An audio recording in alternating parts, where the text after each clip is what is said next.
The easiest way to explain this without sounding completely unhinged is to start from the beginning. Every Saturday and Sunday morning, I make it a ritual to scour the local garage sales. I'm never searching for anything specific, just hoping to stumble across something interesting. A few months ago, I thought I had found exactly that. Little did I know, it might have been the worst mistake of my life. I was digging through a box when I spotted a long, slender container.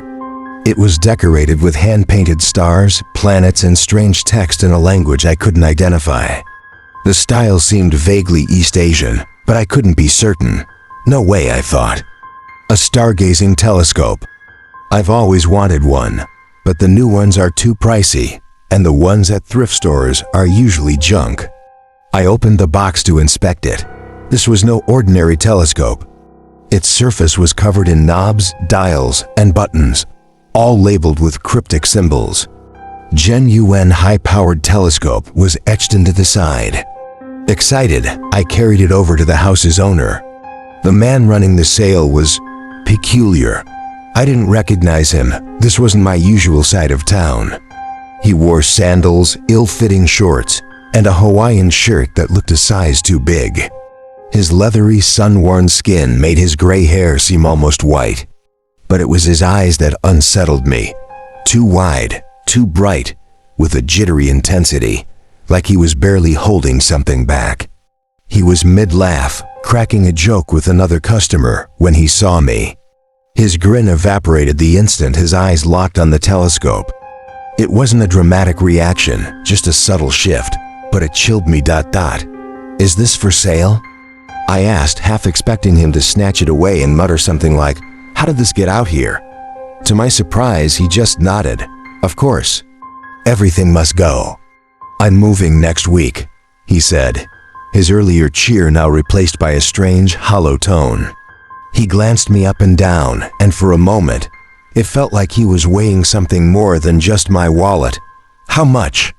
I pressed. He smirked faintly. "Are you asking what it cost or what the price is? Different answers, you know." Confused, I clarified. "I just want to know what I need to pay." $20, he said flatly. Without hesitation, I handed him the money and left, eager to get home. Back at my apartment, I wasted no time setting up the telescope on my balcony. I had chosen this apartment specifically for the view. Perched on a hill overlooking a vast valley, the sunsets alone were worth the rent. This telescope was the perfect addition to my private sanctuary. The box it came in, however, unsettled me. Something about the crude illustrations and indecipherable text made my skin crawl. I dumped it in the recycling without a second thought. As the day dragged on, I counted the hours until nightfall. Finally, under the cloak of darkness, I stepped onto my balcony and aimed the telescope at the heavens. It was extraordinary. The knobs and buttons allowed for precise adjustments, and soon I was zooming in on constellations and distant planets. Time slipped away. An hour passed before I even realized it. Satisfied, I capped the lens, leaving it pointed at Jupiter, and went to bed. The next morning, as I stood in the kitchen making breakfast, something caught my eye. The telescope. It wasn't pointed at the sky anymore. It was aimed straight down into the valley. At first, I wasn't too worried. I went about my day as usual. After running my Sunday errands, I passed by the balcony again, and that's when I noticed it. The lens cap, which I had carefully replaced the night before, was missing. I stepped outside, feeling a faint unease.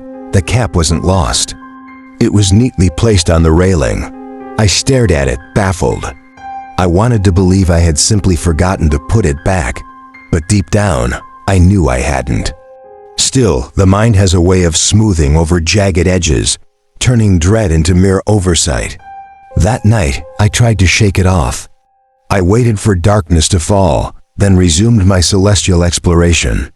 Every star seemed sharper, every constellation eerier under the lens.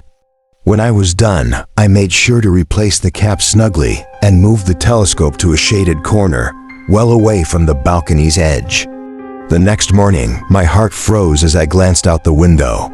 The telescope had moved again. It now stood at the edge of the balcony, 5 feet from where I'd left it. The lens cap was perched back on the railing, precisely where it had been before. My pulse quickened. Had someone broken in? But every door and window was locked. The balcony was too high for anyone to climb. There was no logical explanation. Feeling a rising panic, I brought the telescope inside, shoving it into a closet. Out of sight, out of mind, or so I hoped. By the time I returned from work the next evening, I had almost convinced myself it was all in my head. But the moment I walked in, my blood ran cold. The telescope was back on the balcony, perfectly positioned, as if mocking my attempts to banish it. Against my better judgment, I approached it. The scope was pointed in the exact same direction as before. I hesitated, but something curiosity, dread, an invisible force drew me to the eyepiece. Through the lens, a house came into perfect focus. My breath caught. It was his house, the man who sold me the telescope. That was the final straw. I grabbed the telescope, carried it to the curb, and tossed it into the street. Whatever was happening, I wanted no part of it. Desperate to clear my head, I got in my car and drove aimlessly. But no matter how far I went, my thoughts circled back to that cursed device. The man's cryptic words haunted me. Are you asking what it costs or what the price is? Unable to resist, I decided to drive by his house. Maybe I could get some answers. As I neared the street, my stomach churned. Police cars and fire trucks crowded the block. I slowed down, heart pounding, as paramedics wheeled a stretcher out of his house. The man lay motionless, his bright Hawaiian shirt now soaked in crimson. My mind recoiled, overwhelmed. This couldn't be real. It had to be a coincidence or my imagination playing cruel tricks. Numb, I returned home, only to find the telescope waiting for me. It stood on the balcony, lens aimed at a new angle, the cap once again resting mockingly on the rail. For weeks, I tried to ignore it. But each day, the pull grew stronger. Every time I walked past the balcony, a part of me itched to look. Finally, I couldn't resist. Trembling, I peered into the eyepiece once more. This time, I didn't recognize the house in the telescope's perfect, eerie focus. Relief washed over me, a sick kind of satisfaction, like finally scratching an itch that had tormented me for hours. For the first time in days, I felt lighter, as if a crushing weight had been lifted from my chest. But the reprieve was short-lived. That evening, I turned on the news. The anchor's voice was calm, but her words dripped with horror. Good evening. This beautiful home in a seemingly peaceful neighborhood became the scene of unimaginable violence earlier today. My stomach dropped as the camera panned to the house. The same house I had seen through the telescope just hours earlier. A triple murder. No suspects, no witnesses. I barely made it to the bathroom before the bile rose in my throat. My dinner, carefully prepared earlier, now lay in ruins. Guilt wrapped itself around me, tight and suffocating, like a heavy blanket drenched in ice water. I tried to move the telescope, to shove it into a corner, but I knew it was pointless. It always found its way back, perfectly aligned with its next horrific target. I swore I wouldn't look again. But the pull, the insidious magnetic pull of that eyepiece, grew stronger with each passing day. Each time I walked by the balcony, it whispered to me, beckoning. I resisted as long as I could. But eventually, inevitably, I gave in. After that, I cut myself off from the world. No news, no friends, no idle conversations with coworkers. I barely left my apartment except for work. Yet, even in isolation, I couldn't escape the whispers. The town buzzed with rumors of a serial killer, striking seemingly at random, leaving a trail of bodies with no discernible pattern. I tried to convince myself it wasn't connected, that it couldn't be. But the truth gnawed at me, hollowing me out from the inside. The balcony, once my refuge, had become a shrine of dread. I avoided it for as long as I could, but the pull was always there, insistent and growing. And then, 3 days ago, everything changed. I woke up drenched in cold sweat, my body trembling as though I hadn't slept at all. Something felt wrong, terribly wrong. My gaze drifted toward the balcony, expecting to find the telescope aimed at some new, unknown horror. But it wasn't. The telescope was pointed directly at me. Panic surged through me, an icy dagger plunging deep into my gut. I bolted from the apartment, barely dressed, and fled into the night. I spent that first sleepless night in my car, heart pounding, eyes darting to every shadow.